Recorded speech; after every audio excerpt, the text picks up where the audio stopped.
Bon, bienvenue à tous dans cette nouvelle vidéo, c'est Ancapostic pour vous parler d'architecture. Je me transforme en représentant de l'architecture sur YouTube et j'avais envie de vous parler d'art de manière un peu différente aujourd'hui. Et il me semble que parler d'architecture, de brutalisme, il me semble que c'est une manière adéquate. Est-ce que vous connaissez l'art brutaliste? C'est un art soviétique, URSS, c'est un truc très froid, très gris, et on va regarder la définition tout de suite avant que je vous dise de la merde. Le brutalisme est un style architectural issu du mouvement moderne qui connaît une grande popularité des années 50 aux années 70 avant de décliner peu à peu, bien que divers architectes s'inspirent encore des principes de ce courant.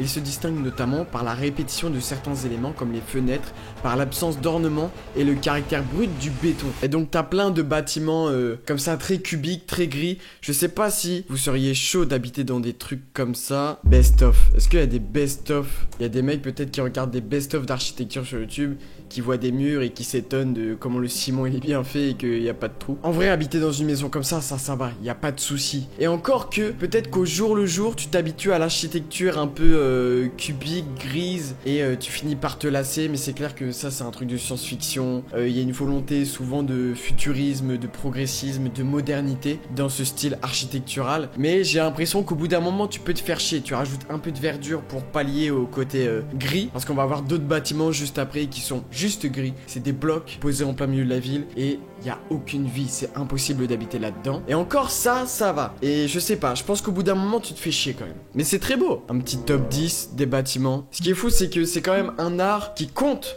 dans l'histoire de l'architecture au point de faire des top 10 sur YouTube. Boston, États-Unis, ça va. C'est vrai que là on est beaucoup sur la répétition des fenêtres. Moi je kiffe quand même. Mais c'est ce truc là, en fait j'ai l'impression que c'est prenant la première fois, mais au bout d'un moment tu t'habitues et tu commences à te faire chier. Mais c'est très cool et il y a des bâtiments comme ça à Paris, le Centre National de la Danse qui s'inspire et qui reproduit l'architecture brutaliste. Le truc c'est, est-ce que ça serait pas encore mieux s'il y avait un peu plus de vert, le matériau, et peut-être plus de couleurs? Parce que, bon, il y a la répétition, l'architecture, elle est spéciale, ça c'est cool, mais la couleur, et en fait c'est ce qui me manque des fois dans les villes. Je rêve de villes avec plein de couleurs, chose qu'on ne voit pas du tout ici. Ah, l'intérieur, en tout cas j'ai rien dit, l'intérieur est cool. Est-ce que c'est... Non. Oui, c'est une cathédrale. Je croyais que les cathédrales, elles faisaient des croix, ou alors c'est peut-être qu'en Europe ou en France. Je croyais que de vue du ciel, les bâtiments, cathédrales, tout ça, ça devait faire des croix. Peut-être que c'est que les églises. Ça, ce bâtiment-là, il est connu. C'est un peu plus cool parce que j'ai l'impression qu'il y a plus de verres, de fenêtres. Donc, moi, j'aime un peu mieux ce bâtiment-là. Mais c'est surtout, il impose quelque chose dans la ville. Tu vois ça? Bon, déjà, t'es intrigué par le bâtiment. Mais faut qu'il y ait un bâtiment qui soit à la hauteur de cette architecture. Tu peux pas mettre n'importe quoi dans ce bâtiment. Tu peux pas mettre une boulangerie. Tu peux pas mettre une halle, un marché. Non, faut quand même quelque chose qui soit à la hauteur du bâtiment et de l'architecture. Une bibliothèque, ça peut être marrant. Un bureau, un truc de finance, économie. Une boulangerie, un boucher, tu peux pas. Je trouve c'est encore plus compliqué quand c'est des habitations, parce que t'as ce truc de vis-à-vis où t'es avec les voisins et tu les vois sans cesse à côté de toi. Il y a un truc très resserré, il y a des vidéos comme ça en Chine, en Inde, où les bâtiments ils sont vraiment tout resserrés et t'habites à côté des gens. Ça fait penser au truc Line qui voulait faire à Dubaï, cette espèce de grande ligne comme ça au plein milieu du désert. Ça ressemble un peu à ça au mine de rien. En tout cas l'intérieur de la ligne peut-être. Mais les bâtiments ils sont tous collés ensemble, c'est vraiment des cubes. T'as l'impression qu'on a mis des... Comment on appelle ça? Des petits mobilhomes, une place, tu vois, mais collés ensemble, imbriqués pour faire un Tetris. En fait, j'adore l'architecture, mais il nous faudrait juste de la couleur. Tu repasses un tout en rose ou en bleu, où tu mets plein de couleurs, ça peut être incroyable. Ah, un peu mieux de ce côté-là, un peu plus clair. C'est moins moisi que l'autre côté, quoi. Quand je vous disais que vous ne pouvez pas mettre n'importe quoi dans ce style d'architecture, eh bien, laissez-moi reculer dans mes propos, parce que là, on va voir quelque chose qui est assez fou, et en fait, ils ont placé un Ikea. Ah non.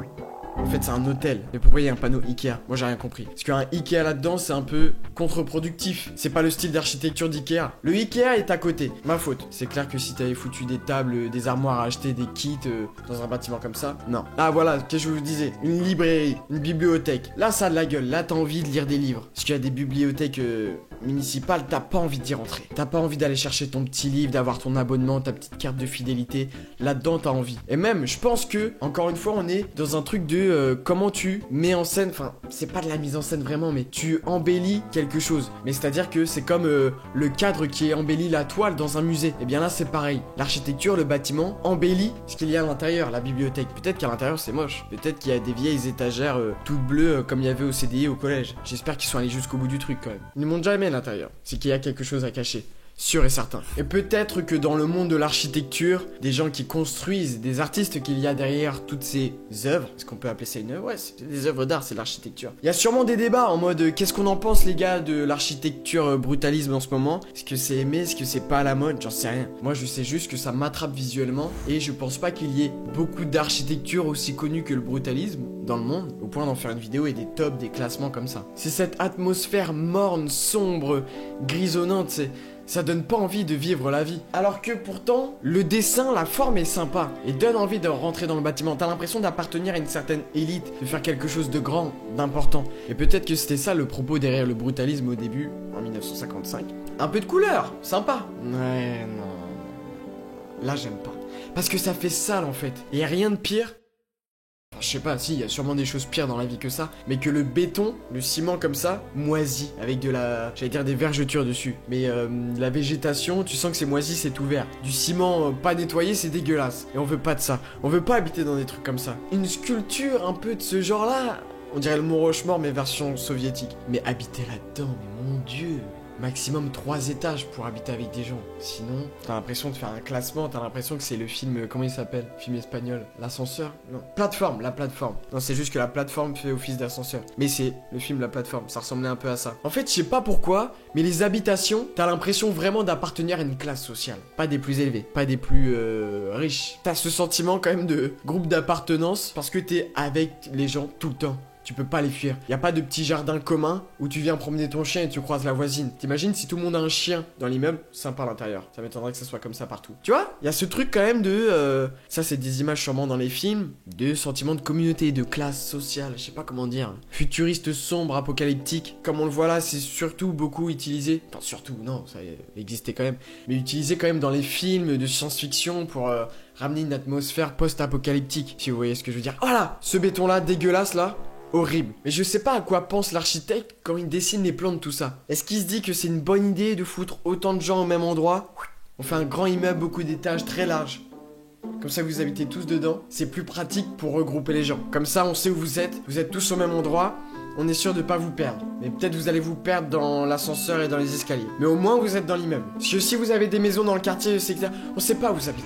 Néo-brutalisme. Néo nouveau. Il y a un côté un peu plus, j'ai pas envie de dire artistique, bien sûr que non. Attention, ça voudrait dire que l'autre n'est pas de l'art ou quoi. Mais qui se veut plus, oui, si artistique. En tout cas, qui emprunte plus à des codes peut-être connus des œuvres d'art, des formes plus atypiques encore que ce qu'on voyait juste avant. Ça peut aussi être des gros blocs, des HLM. Là, il y a quand même un truc. C'est post-apocalyptique, mais post-apocalyptique, bien. C'est la fin du monde, mais pas pour tout le monde. Toi, t'es au crédit. T'es un peu au crédit du film, t'es pas vraiment à la fin du film, t'es au crédit. Les autres ils sont plus dans le film. Il y a une certaine vie, il y a encore une âme. Enfin j'en ai des choses à dire sur le brutalisme. Très néo ça, ce qu'on vient de voir, la petite bulle au-dessus là. On le voyait pas avant. La petite affiche aussi. Mais attends, mais t'imagines, t'habites derrière l'affiche. T'as le seum. Tu demandes t'habites où à tes copains, ils te répondent derrière l'œil. Au moins, tu sais à peu près dans quelle partie du bâtiment il peut être. Mais horrible d'habiter derrière des affiches comme ça. C'est-à-dire qu'on te colle de la publicité automatiquement dessus. Mais c'est-à-dire tu vois quoi, toi, quand tu regardes dehors? Un bout de bouche? Un bout de nez ou... L'inspiration initiale de ce mouvement, issu du mouvement moderne, provient des formes développées par Ludwig Mies van der Rohe, ainsi que de l'œuvre architecturale de Le Corbusier. Ce dernier est le principal représentant de l'architecture proto-brutaliste, notamment à travers deux réalisations, l'unité d'habitation, 1952, ça, développé dans divers projets dont la cité radieuse de Marseille. Ouais, c'est le truc qu'on a vu avant. Souvent, les pires quartiers de France ont des noms super cool. Cité des Fleurs. Y a pas un quartier qui s'appelle La Banane à Paris ou un truc comme ça. Plus le nom est cool, moins faut y aller. La Grâce de Dieu, sympa. La Grâce de Dieu, vous avez pas envie d'y habiter. Dans un entretien avec Georges Charançol en 1962, il déclare avoir créé un romantisme du mal foutu. Il le dit lui-même. Si cette phrase est véridique, il le dit lui-même. C'est mal foutu, on fait habiter des gens là-dedans. On te dit quand même, tu te plains beaucoup de ce que t'as. Tu te plains, c'est chiant.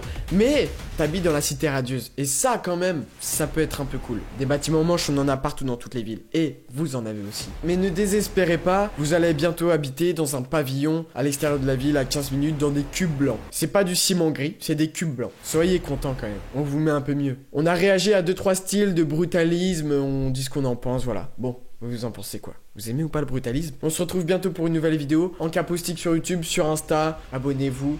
Merci à tous, à bientôt.